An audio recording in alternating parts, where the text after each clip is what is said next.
So today we're going to learn how to save a document in Microsoft Word.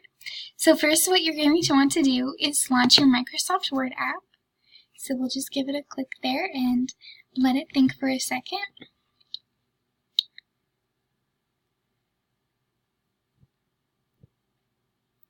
It'll pull open to this starting page, and we're going to want to click blank document to start off.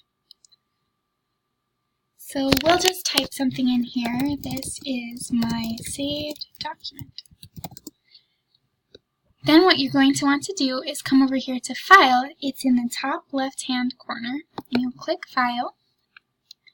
And down here on the bar on the left-hand side, right underneath Info, there's Save. So you'll click Save, because that's what we want to do with this document.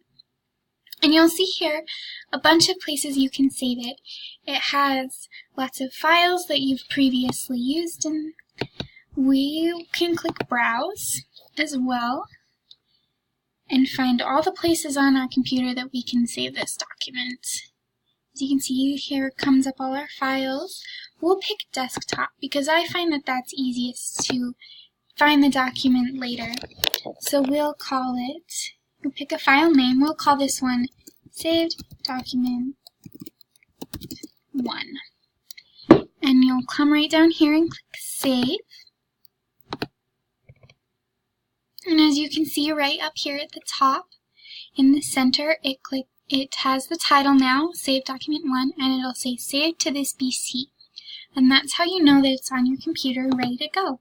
And we can come over here, and here it is right here on our desktop.